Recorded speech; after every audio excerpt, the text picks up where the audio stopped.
Hello, everyone. Welcome back to The Language Lens, the podcast dedicated to exploring the fascinating intersection of language, society, and education. We are here to arm teachers like you with the research and concepts you need to make your classrooms more inclusive and effective. I'm your host, Rina, and today we are tackling a concept central to the modern classroom multilingualism. I'm delighted to be joined by my expert panel. We have Miss Maria, an English teacher who brings her experience from the highly multilingual context of Malaysia, Hello, everyone. and Miss Elena, an English teacher from China who will share classroom application strategies. Hi guys. And we also have Miss Eugene, our subject expert, who is here to ground our discussion in social linguistic theory. Hello, everyone. Okay, this is a crucial topic because, as the recent UNESCO Global Education Monitoring Report emphasizes, the failure to educate in a language students understand fluently severely limits access to learning globally. We must move beyond the narrow focus on a single target language and recognize the linguistic wealth students bring. So, Maria, let's start with the basics. What exactly do we mean by multilingualism from an academic social linguistic perspective? Thank you, Guna. I am so grateful to have these opportunities and share some knowledge on this podcast. In order to provide a whole picture, let's look at multilingualism via a social linguistic lens from an academic perspective. And this is based on the recent research by Li Zhang 2024 and also Carla Santos 2025. So, multilingualism in this context means that people regularly use two or more languages according to the studies. Being able to speak more than one language is influenced by a social factor than an individual. For example, in Malaysia, most races can speak and also understand each other's language. This is because we grew up in a social environment where it is a mix of culture with a different background and also language. So a study said that social linguistics is all about how language fit into society and how it reflects and influences things like power dynamic, cultural values, and also social identities. The term multilingualism is not about how different languages are used and also coexist together. It's also about how people use this language in an interactive manner to talk, learn, and also construct meaning. Now, well, that's a well put point, Miss Maria.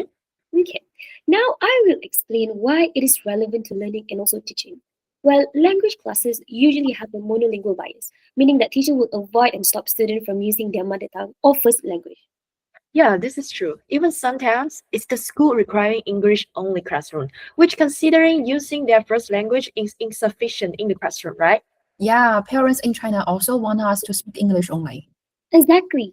Teacher only allows students to use their target language, which is English, in class. But study is showing that letting students use their first language can help them learn and connect more. Using more than one language in classroom can give both challenges and also opportunities. If school or teacher does not allow and value student first language, this can hinder them learning new language because this will limit their social interaction in class with their friend. When they use the first language, they are actually engaging full cognitive and linguistic repertoire to support learning. And this shift paved the way for the concept of translanguaging, which sees student language as interconnected resource or tools in learning. Lastly, multilingual education to for multilingual education to work, teachers need to understand how language and society interact. This can transform the language diversity in a multilingual country and take these challenges into a powerful tool for teaching and also learning. Okay, thank you, Miss Maria. Now, Miss Elena, in a system like China's, which heavily emphasizes standardized, testable English, there must be a real tension. Oh, absolutely. The tension is basically the soundtrack of my daily life as a teacher. Uh-huh. All right. So, where do you see students' robust Mandarin or other Chinese dialects hinder their progress under strict testing conditions? Well, we must be careful here. I don't think their native language is a hindrance. The real problem is the monolingual bias of the exams. The Gaokao is absolutely ruthless about grammar. Take my student String, for example. He was writing a pollution essay. He wrote, "There have many people polluting the river." In his mind, this is perfectly logical. In Mandarin, we use 有, which means have to show existence. So 有很多人 directly maps to have many people.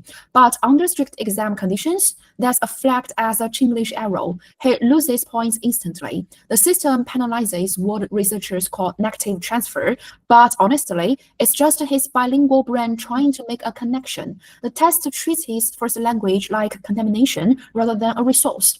So it creates this panic where students are terrified that their Chinese brain is going to ruin their English score. That's a good example. Now, conversely, what is one powerful classroom strategy you use to actively leverage that multilingual repertoire to help them achieve those high level English results? This is where it gets fun. We flip the script. Well, I quit the English only rules many years ago. Now I use what I call comparative syntax. It's basically just translanguaging. The idea that languages aren't separate boxes. They are all part of one big toolkit. So here's how it works. I was teaching the subjunctive mood. You know, the whole if I were you nightmare. It's difficult for my students because Mandarin doesn't change verb forms to indicate that sometimes is hypothetical. We just rely on context or time words. So instead of drilling them with abstract rules, I just wrote two sentences on the board. English version, if I had time, I would go, and Mandarin version, 如果我有时间，我将去. I asked them, guys, how do we know this isn't actually happening? One girl, Ling, answered, in Chinese, the situation tells the story. In English, the verb does. So by allowing them to use Mandarin to contrast with English, the grammar finally clicked. We weren't suppressing their mother tongue. We were using it as a ladder to climb higher. Very interesting. Actually, Elena's experience is a great example of how it's challenging traditional notions about the use of multilingualism in the classroom. Yes, I agree. Most teachers did not realize that allowing students to use their first language helped them to enhance learning the target language. Exactly. It goes right back to Jim Cummings' iceberg hypothesis. You know, the idea of common underlying proficiency. Basically, what's under the water is shared. When I tap into their Mandarin logic, I'm not distracting them. I'm just helping them transfer their brain power over to the English context. And the best part, their test scores actually went up because they finally stopped guessing and started understanding the why behind the grammar. Okay, thank you, Elena. That's a very interesting take. Now, Eugene, as our subject expert, we know that despite these clear classroom successes, a deep-seated monolingual bias often persists among teachers and institutions. How do we fundamentally challenge the traditional assumptions that multilingual practices equals to poor English or student laziness? And what principled multi-level framework should teacher adopt to move away from being a language police towards becoming true facilitators of meaning? All right. Well, thank you, Guna, for bringing up these questions. So building on the previous discussions, I would first like to challenge some traditional assumptions about multilingualism language use in the classroom. So multilingual practice should not be seen as an improper language use or insufficient English proficiency or student laziness. Because we already know from both Miss Mariana and Miss Arena's sharing, right? And from a social linguistic perspective, multilingualism is a social linguistic reality and a valuable learning resource.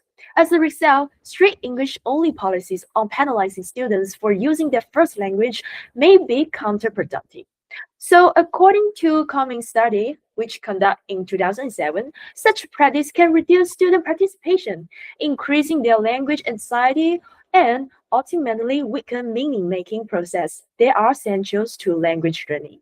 That's right, especially for the struggling students. Sometimes I ask a question and totally silence. Everyone starts staring at their shows, but I realized it's not that they don't know the answer. They are just terrified of picking the wrong English words. Exactly, Elena. This leads to an important question. How should teacher respond to multilingual practice in a principled way? And I would like to address this from 3 levels. So first, at the levels of teacher awareness, educators should recognize that learners are often multilingual with fluid linguistic identities. And as for the levels of classroom decision-making, teacher can strategically allow first language use or code switching to support understanding while maintaining English as the target language. However, when it comes to the levels of professional identity, this requires teachers to shift from being language policies to facilitators of meaning. Such practice align with translanguage research in EMI classrooms, which highlight the value of flexible language use in supporting meaning making. So overall, language teaching should move toward to a multilingual aware pedagogy that better reflects classroom realities and promote inclusive learning. That is a very powerful and thorough framework, Eugene. It is clear that the failure to shift from the ideal of monolinguality is a failure of equity and a failure of effectiveness. Thank you. Well, we have finally reached to the end of our discussion. And let's tie all of this thread together into one powerful message that viewers can carry with them into their classrooms tomorrow. We have established three unquestionable facts. According to Miss Maria, multilingualism is the linguistic norm where the repertoire is an integrated one, where all languages constitute an integral cognitive toolkit. According to Miss Elena, strategic practices such as translanguaging make this toolkit a strength by allowing students to transcend issues like negative transfer to utilize their maximal intellectual potential for complete tasks.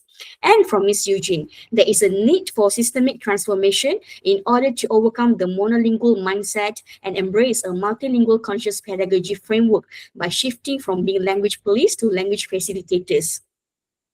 The ultimate lesson is first language is not something to get rid of, but the key cognitive link that bridges the second language. Research has shows that if teachers are intentional about supporting the use of the entire repertoire of language of the learner, it positively impacts their comprehension and meaning-making processes. You are not taking their attention away by acknowledging their language one, you are engaging their maximal cognitive abilities. Now, the viewers, tomorrow we challenge you to stop penalizing and start facilitating. Design one lesson where you explicitly invite students to use their first language for the most complex tasks, that deep conceptual dive, before demanding final production in English.